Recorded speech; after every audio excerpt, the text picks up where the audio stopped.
Innal hamdalillah nahmaduhu wa nasta'inuhu wa nastaghfiruh wa na'udzu billahi min syururi anfusina wa min sayyiati a'malina. May yahdihillahu fala mudhillalah wa may yudlilhu fala hadiyalah. Asyhadu an la ilaha illallah wahdahu la syarikalah wa asyhadu anna Muhammadan abduhu wa rasuluh. Allahumma salli wa sallim wa barik ala sayyidina Muhammad fil awwalin. Allahumma salli wa sallim wa barik ala sayyidina Muhammad fil akhirin. Allahumma salli wa sallim wa barik ala sayyidina Muhammad fil nabiyyin. Allahumma salli wa sallim wa barik ala sayyidina Muhammad fil mursalin. Inna Allaha wa malaikatahu yusalluna ala nabi. Ya ayyuhalladzina amanu sallu alaihi wa sallimu taslima. Faya ibadallah ittaqullaha haqqa tuqatih wa la tamutunna illa wa antum muslimun wa'lamu annallaha amarakum bittaqwa wat ta'a wal ibadah. Kama qala Allah Ta'ala fi kitabil aziz, a'udzu billahi minasyaitonir rajim. Wa ma khalaqtul jinna wal insa illa liya'budun. Wa qala aidan laqad kana lakum fi rasulillahi uswatun hasanah al-ayah amma ba'd. Hadirin sidang Jum'ah rahimakumullah. Marilah dalam kesempatan yang berbahagia ini, di mana Allah memberikan kesehatan kepada diri kita, baik lahir maupun batin, kita gunakan dan manfaatkan kekuatan dan kesehatan ini semata-mata untuk selalu bertakwa kepada Allah Subhanahu wa Ta'ala. Bentuk takwa sejatinya adalah melaksanakan semua yang Allah perintahkan, yang Rasulullah anjur dan perintahkan. Sehingga dengan demikian makna daripada takwa itu adalah merupakan pengejauhan tahan, penjelmaan daripada rasa iman kita sendiri kepada Allah Subhanahu wa Ta'ala.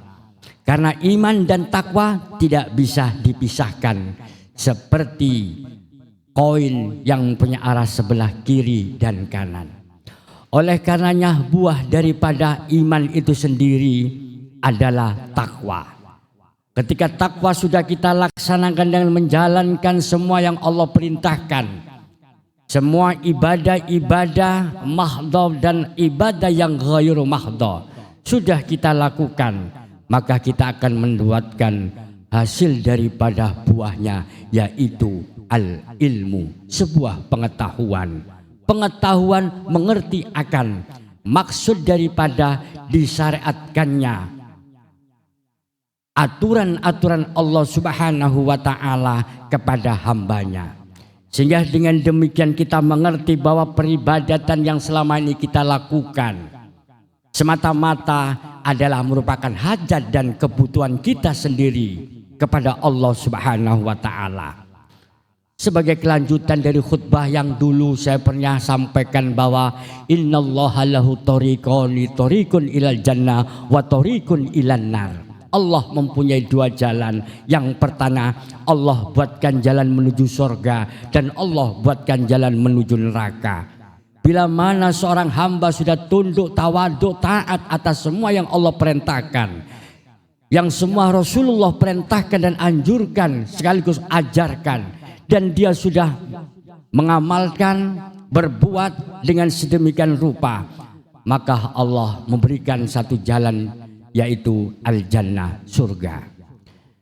Namun ketika syariat sudah ditancapkan di permukaan bumi oleh Allah Subhanahu wa Ta'ala, syariat sudah ditancapkan oleh baginda agung Muhammad SAW di permukaan, namun seorang hamba tidak mau melaksanakan ibadah, tidak mau tunduk, tidak mau taat atas perintah Allah dan perintah Rasulullah, sesungguhnya Allah Subhanahu wa Ta'ala tidak membutuhkan dari apa yang hamba lakukan, maka bagi seorang hamba Allah berikan yang namanya neraka. Seandainya semua makhluk-makhluk Allah tidak ada yang menyembah kepada Allah, tidaklah mengurangi terhadap sifat kesempurnaan Allah Subhanahu wa ta'ala. Oleh karenanya ibadah alam adalah merupakan hajat, kebutuhan kita sendiri kepada Allah Subhanahu wa ta'ala. Marilah kita bersama-sama meningkatkan kualitas takwa itu sendiri kepada Allah Subhanahu wa ta'ala. Perbanyaklah kita muraqabah. Akankah ibadah yang sudah kita laksanakan selama ini sudah diterima oleh Allah Subhanahu wa ta'ala? Namun demikian perlu ada sebuah penataan yang lebih detail, yaitu tentang masalah etika atau akhlak daripada beribadah itu sendiri. Seorang ulama berkata, man tasyarra'a bila tasawufin fawa zindik wa man tasawwafa bila tasarru'in fawa zindik. Siapapun yang melakukan syariat tanpa didampingi tentang pengetahuan ilmu tasawuf, sesungguhnya dia seperti kafir zindik. Begitu sebaliknya, mereka yang bertasawuf, berakhlak, namun tidak diikuti dengan yang namanya syariat, juga dianggap sebagai kafir zindik. Oleh karenanya ketika kita melaksanakan peribadatan, tentunya ada akhlak, etika dalam ibadah itu sendiri. Selain itu, sebagai seorang santri yang ada di Pondok Pesantren Tebuireng, Hadratus Syekh Muhammad Hasyim Asy'ari membuat sebuah karya besar, kitab Adabul Alim wal Muta'alim. Itu adalah bagian daripada kehidupan kita. Seorang santri harus bisa mengamalkan sebaik mungkin. Rasulullah bersabda, innama bu'istu li utammima makarimal akhlak. Sesungguhnya aku diutus semata-mata untuk menyempurnakan mulia-mulianya akhlak. Tidak sekedar akhlak yang mulia, tapi mulia-mulianya akhlak. Ini memberikan satu garis merah bagi kita semua sebagai seorang santri, tentunya betapa adab atau akhlakul karimah, karakter yang baik, menjadi bagian yang terpenting dalam kehidupan kita sebagai seorang santri. Di mana suatu saat akhlak yang baik, karakter yang baik ini akan kita transformasikan di tengah-tengah masyarakat sebagai bagian daripada dakwah santri itu sendiri. Hadirin sidang Jum'ah rahimakumullah. Mengapa? Karena dengan orang melakukan akhlakul karimah, dia mempunyai beberapa kelebihan. Pertama, orang yang berakhlakul karimah, dia akan mampu mengendalikan amarah dan emosinya. Yang kedua, dengan akhlakul karimah, seseorang mampu membedakan mana kebenaran dan mana kebatilan. Orang yang berakhlakul karimah mampu meletakkan sendi-sendi mana sebuah keadilan, mana sebuah kedoliman. Oleh karena itu, marilah kita bersama-sama, tentunya seorang santri yang hari ini digembleng di Pondok Pesantren Tebuireng tidak lain selain belajar, maka marilah kita dampingi kehidupan kita semua ini dengan akhlakul karimah. Tadi saya katakan pertama, dengan akhlakul karimah orang mampu mengendalikan diri, mengendalikan amarahnya. Kapan dia bisa marah, kapan dia bisa mencegah marah itu sendiri.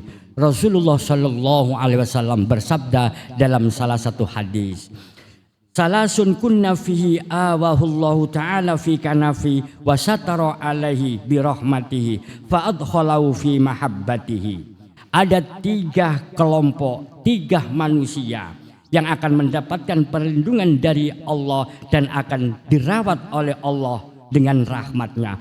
Dan kemudian Allah akan memasukkan di dalam golongan orang-orang yang dikasih. Pertama, man a'ta wa syakara.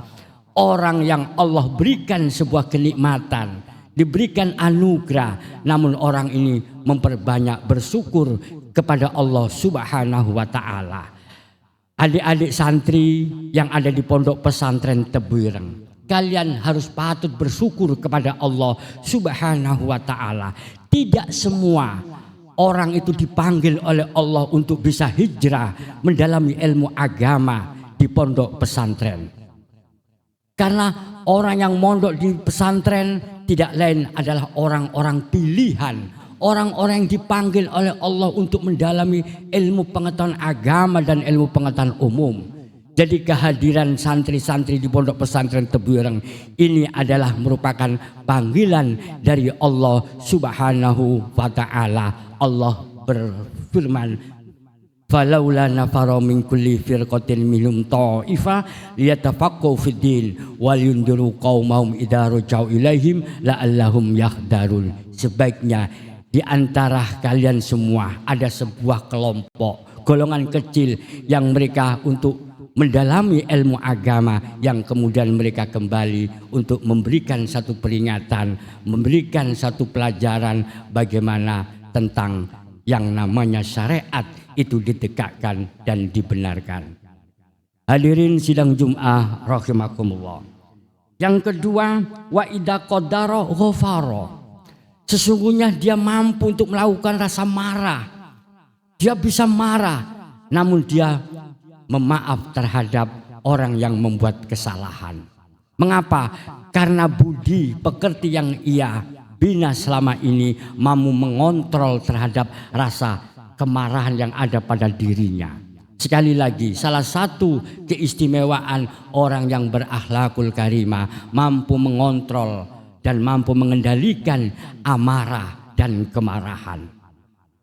Ini seperti yang Allah sebutkan dalam Al-Quran, wal kadhiminal ghaidha wal afina 'anil nas al-ayah. Dan mereka adalah orang-orang yang mampu menahan dari rasa jengkel dan marah dan memberikan maaf kepada yang lain. Yang kedua, dengan akhlakul karimah yang Rasulullah ajarkan kepada kita semua, menjadikan diri kita mampu membedakan yang batil dan yang benar. Allah berfirman dalam Al-Quran, wala talbisul haqqa bil batil. Janganlah sekali kalian untuk mencampur adukkan antara kebenaran dan kebatilan. Wa taktumul haqqa wa antum ta'lamun. Sementara kau simpan, kau rahasiakan kebenaran, sedangkan kau sendiri sesungguhnya mengerti. Banyak orang yang mengerti tentang arti kebenaran dan kebatilan, namun karena tidak didasari dengan yang namanya akhlakul karimah kepada dirinya, kadang-kadang dia justru berani menyimpan sebuah kebenaran dan justru dia berpihak terhadap kebatilan. Allah berfirman, al-haqqu mir rabbik fala takunanna minal mumtarin. Kebenaran dari Tuhanmu wahai Muhammad, maka jangan sekali-kali engkau termasuk orang yang ragu. Sebagai seorang santri, jangan pernah merasa ragu akan kebenaran. Jika benar, harus tetap dibela sebuah kebenaran tersebut. Yang ketiga, dengan akhlakul karimah, melahirkan sifat yang adil. Allah berfirman di dalam Al-Quran, a'udzubillahi minasyaitonirrajim, bismillahirrahmanirrahim.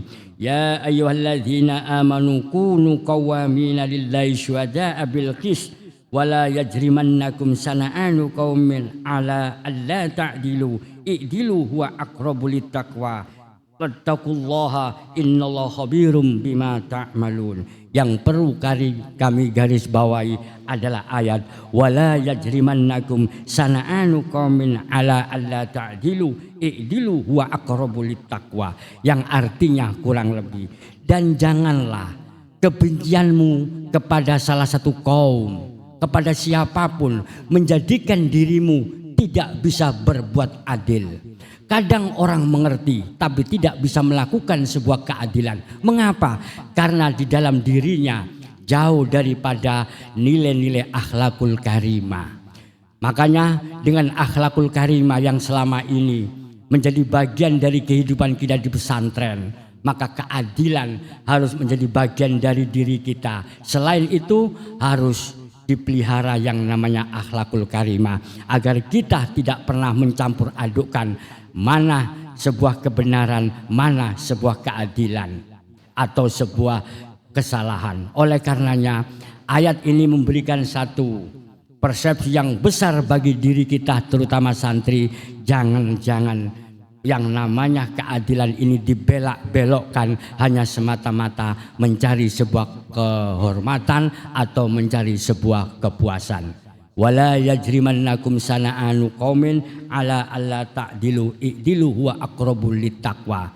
Sekali lagi, janganlah kebencianmu pada siapapun, pada kawan, kepada kaum, pada kelompok menjadikan dirimu tidak bisa berbuat adil. Maka berbuatlah adil kamu sekalian. Sesungguhnya dengan keadilan mendekatkan diri kita kepada Allah Subhanahu wa ta'ala. Dan yang terakhir, dengan akhlakul karimah melahirkan sebuah kedisiplinan. Allah berfirman dalam Al-Quran, wabtaghi fima atakallahu daral akhirah wa la tansa nasibaka minad dunya wa ahsin kama ahsanallahu ilaik al-ayah. Yang artinya kurang lebih, maka carilah sesuatu yang Allah berikan kepadamu, yaitu sebuah negeri yang ada di akhirat. Allah janjikan surga. Wala tansa nasibaka minad dunya, dan jangan melupakan bagian kalian di dunia. Ini memberikan satu inspirasi sebuah kedisiplinan.